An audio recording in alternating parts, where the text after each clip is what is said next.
Dear students, अस्सलाम वालेकुम। This is Gohar ज़ेब Shah. Sir, इस रिकॉर्डेड लेक्चर के अंदर मैं आप लोगों को समझाऊंगा IAS 37 के बारे में।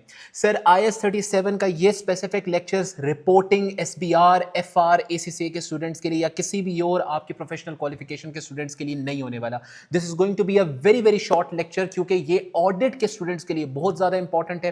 क्योंकि ऑडिट के अंदर अक्सर रिस्क के एरियाज के अंदर एंड सब्सटेंटिव प्रोसीजर टेस्टिंग के एरियाज के अंदर एग्जामिनर ज़रूर आपसे ये स्टैंडर्ड के बारे में कोई ना कोई रिस्क पूछ लेता है या किसी न किस्म का आपसे सब्सटेंटिव प्रोसीजर पूछ लेता है। और मैंने अक्सर नोट किया कि बच्चों को इस स्टैंडर्ड में स्पेसिफिकली बहुत ज़्यादा इश्यूज फेस होते हैं। ना वो सब्सटेंटिव प्रोसीजर्स बना सकते हैं और ना ही वो रिस्क बना सकते हैं। अनलेस एंड अनटिल आपको बेसिक अंडरस्टैंडिंग ना हो इस स्टैंडर्ड की, तो आप इसके अगेंस्ट ना रिस्क बना पाओगे कभी, और ना ही आप कभी इसके अगेंस्ट प्रॉपरली सब्सटेंटिव प्रोसीजर्स बना पाओगे।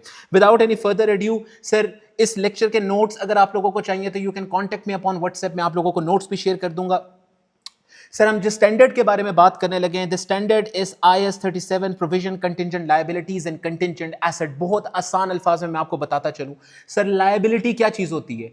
हर वो चीज जिसकी वजह से आपने कल को किसी को कैश पे करना है, या कोई मशीन देनी है, या कोई चीज आपने किसी दूसरे बंदे को देनी है और कंफर्म्ड है कि आपने कल को किसी और को देनी है वो चीज, उसको बोला जाता है लायबिलिटी। उसके अगेंस्ट आप एक अमाउंट रिकॉर्ड करते हो as a liability within your current liability portion of balance sheet, या फिर non current liability portion of the balance sheet, जो कि user of the financial statement, investor, share holder, बाकी लोग जो कि फाइनेंशियल स्टेटमेंट को पढ़ते हैं, उनको यह शो कराता है कि इतनी अमाउंट कल को हमें पे करनी पड़ेगी। एग्जांपल के तौर पे अगर आप अपने सप्लायर से रॉ मटेरियल खरीद रहे हो और अगर आपने पेमेंट नहीं की भी, आप पेमेंट 60 डेज बाद या 90 डेज बाद उसको पेमेंट करोगे, तो आप उस अमाउंट की एक लायबिलिटी रिकॉर्ड कर लेते हो अपने पास बैलेंस शीट के अंदर, करंट लायबिलिटी में, ट्रेड पेबल जिसको कहा जाता है, और वो ये शो कराती है कि हमने इतनी पेमेंट इस सप्लायर को कल को करनी होगी।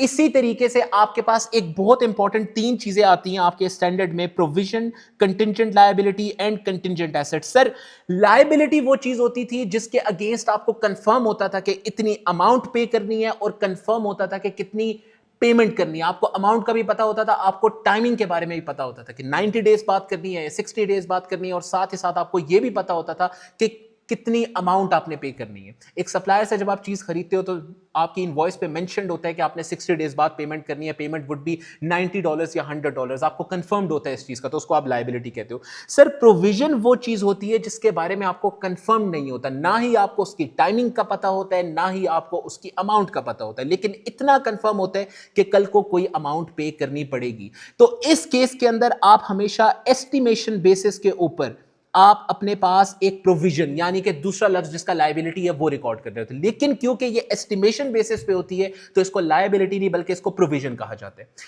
सर, एस्टिमेशन के ऊपर हमेशा से एक रिस्क होता है आपके ऑडिट के अंदर। जहां पे भी एस्टिमेट होगा वहां पे आपका रिस्क एग्जिस्ट करेगा कि शायद मैनेजमेंट ने गलत अमाउंट रिकॉर्ड किया हो, क्योंकि उन्होंने एस्टिमेट गलत अमाउंट से किया था। तो जहां भी आपके ऑडिट के क्वेश्चंस के अंदर रिस्क कहीं भी ये मेंशन हो के हम लोगों ने कोई प्रोविजन रिकॉर्ड किया, तो वहां पे हमेशा से एक रिस्क बनता है कि शायद यहां पे एक अंडरस्टेटेड प्रोविजन रिकॉर्डेड है, अंडरस्टेटेड लायबिलिटी रिकॉर्डेड है, कि मैनेजमेंट ने एस्टिमेट ठीक से नहीं कैलकुलेट किया होगा, एस्टिमेट ठीक से नहीं लगाया होगा, मिसस्टेटेड लायबिलिटी उन्होंने रिकॉर्ड की होगी। सर, इसी तरह से नेक्स्ट चीज आपके पास आती है contingent liability and contingent asset. इन दोनों को समझने का सबसे आसान तरीका, आप वर्ड कंटिंजेंट को समझ जाए। इन दोनों बातों का मतलब, कंटिंजेंट का मतलब होता है डिपेंडेंट अपॉन अ कंडीशन, किसी चीज पे डिपेंडेंट होना।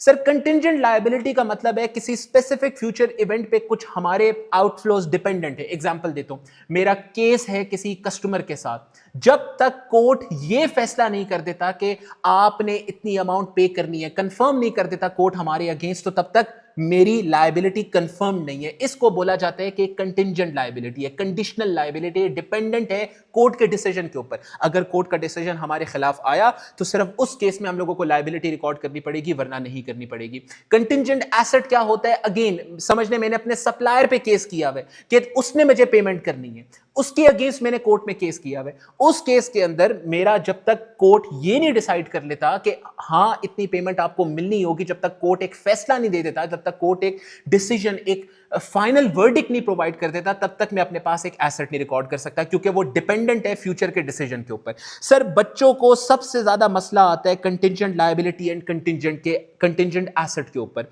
आपके कोर्स में ऑडिट एंड एश्योरेंस, चाहे वो एडवांस्ड ऑडिट हो एसीसीए का या फिर ऑडिट एंड एश्योरेंस हो एसीसीए का, यहां पे रिस्क के अंदर अक्सर जगह पे एक हिडन रिस्क होता है कि हमारा कोर्ट में कोई केस चल रहा है और लॉयर ने कहा है कि इतनी लायबिलिटी रिकॉर्ड होनी चाहिए, लॉयर ने कहा है कि अभी नहीं रिकॉर्ड होनी चाहिए। वहां पे एक बेसिक हमेशा से ये रिस्क होता है। अब उस रिस्क को समझने के लिए आपको एक टेबल समझना जरूरी है।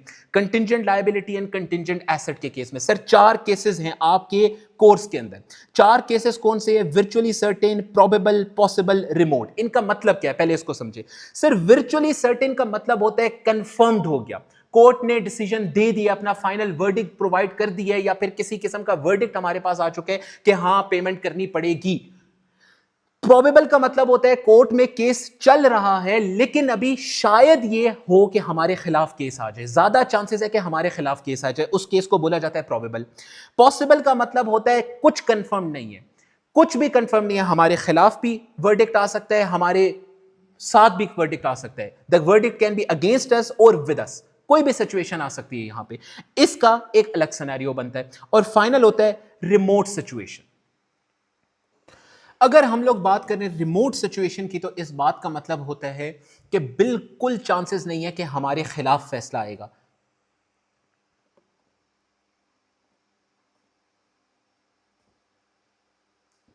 कंफर्म्ड यही है कि हमारे हक में फैसला आएगा। अब सर आ जाए इसकी एप्लीकेशन की तरफ, जो आपके हमेशा रिस्क के क्वेश्चंस में या सब्सटेंटिव प्रोसीजर के क्वेश्चंस में हो रही होती है। सर अगर आपकी पहले बात कर लेते हैं लायबिलिटी की केस, कंटिंजेंट लायबिलिटी की केस की बात करते हैं। अगर वर्चुअली सर्टेन है यानी कंफर्म्ड है कि हमारे खिलाफ फैसला आ चुका है, हमने पैसे देने हैं, उस केस में लायबिलिटी रिकॉर्ड होती है एज अ प्रोविजन, यानी कि आपने एक अमाउंट रिकॉर्ड करनी है लायबिलिटी के तौर पे। अगर तो प्रोबेबल चांसेस हैं कि शायद हमारे खिलाफ फैसला आएगा, इस चीज के चांसेस ज्यादा है, अभी तक फैसला तो नहीं आया हमारे खिलाफ लेकिन चांसेस ज्यादा है that we will have to pay, हमारे खिलाफ ही फैसला आएगा। कंटिंजेंट लायबिलिटी का केस है, उस केस में भी आपने एक प्रोविजन रिकॉर्ड करनी है, एक लायबिलिटी रिकॉर्ड करनी है। अब अगर हम लोग बात करें पॉसिबल सिचुएशन की, और अगर लायबिलिटी को सामने रखा जाए, यहां पे आपका स्टैंडर्ड कहता है, क्योंकि पॉसिबल सिचुएशन वो होती है जिसमें ये नहीं कंफर्म्ड होता कि हमारे खिलाफ ही फैसला आएगा, हमें ज्यादातर ये चांसेस लगते हैं कि हमारे हक में ही फैसला आएगा। और हक में फैसला आने के मतलब ये है लायबिलिटी के केस में कि हमें पैसे नहीं पे करने पड़ेंगे।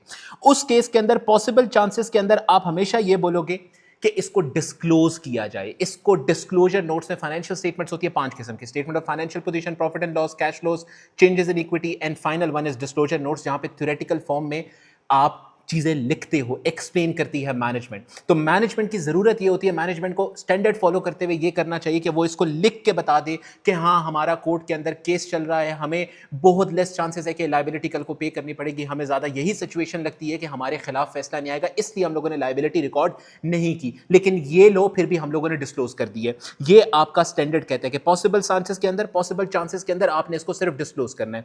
फिर आते हैं फाइनल आपकी सिचुएशन, रिमोट सिचुएशन, जहां पे ये कंफर्म्ड ऑलमोस्ट होता है कि आपके खिलाफ फैसला बिल्कुल नहीं आने वाला, दूसरी पार्टी के खिलाफ आएगा। और अगर आपके खिलाफ लायबिलिटी के केस में फैसला नहीं आने वाला और पक्का है कि नहीं आएगा, तो उस केस में तो लायबिलिटी रिकॉर्ड करना ही नहीं बनता। उस केस में आप हमेशा क्या करते हो? डिस्क्लोज भी नहीं करते।